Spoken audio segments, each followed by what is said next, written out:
Good morning દોસ્તો, જય માતાજી ને જય શ્રી કૃષ્ણ. કેમ છો? આઈ હોપ કે તમે મજામાં જ હશો. અમે પણ મજામાં છીએ. તો મોર્નિંગમાં વિડીયો મિની વ્લોગ ચાલુ કરી દીધો છે. અને જો હજુ શરદીમાં થોડોક ફરક પડે છે, દવા લઈ આવ્યા છીએ એટલે. અને હમણાંથી 2 દિવસથી આપણી તબિયત બહુ જ સારી નથી. ઠંડી લાગે છે, તાવ આવે છે, બોડી પેઇન થાય છે. એટલે ફૂલ વિડીયો 2 દિવસ જોઈએ છીએ, કન્ટિન્યુ કરીએ કે ના કરીએ, પણ મિની વ્લોગ તો આપણો આવી જશે. અને હા, તમને અમારો વિડીયો મિની વ્લોગ પસંદ આવતો હોય તો એમાં જરૂરથી કમેન્ટ કરીને બતાવજો. અને લાઈક કરજો, શેર કરજો, સબસ્ક્રાઈબ કરજો. ચલો વિડીયો કન્ટિન્યુ કરીએ. સવારમાં આપણે મૂકી દીધા છે, તબિયત સારી નથી એટલે મગ બાફવા માટે. તો હમણાં આપણે મગનો નાસ્તો કરીશું થોડો, અને પછી બપોરના આના જ મગમાં મગ ભાત બનાવી દઈશું.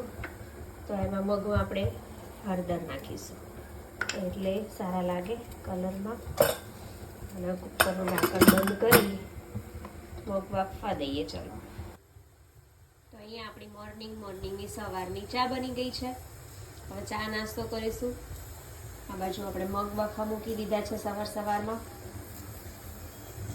જો ચલો, હાલો ગરમા ગરમ ચા પીવા. બેન ચા અને નાસ્તો કરી રહ્યા છે. Good morning Heli. Good morning guys.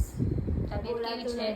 હેલીની બી તબિયત અત્યારે સારી નથી, મારી બી સારી નથી, કેમ કે શરદી, ઉધરસ, ખાંસી, તાવ જેવું ઠંડી લાગી. બધા સાથે બીમાર થઈ રહ્યા છે. સાચી વાત છે, બોલી બી નહીં શકાતું હે ને.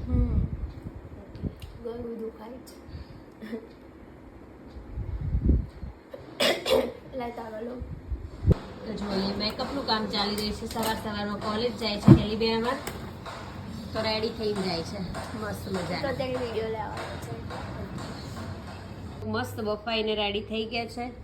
તો મગ અને અંદર ઉપર ઘી નાખ્યું છે. તો હવે ચલો આપણે મોર્નિંગમાં થોડો નાસ્તો કરી લઈએ. થોડું વીકનેસ જેવું છે, તો મગ ખાઈએ તો થોડું એનર્જી આવી જાય, અને પછી આપણે બધું ઘરનું કામ કરી લઈએ.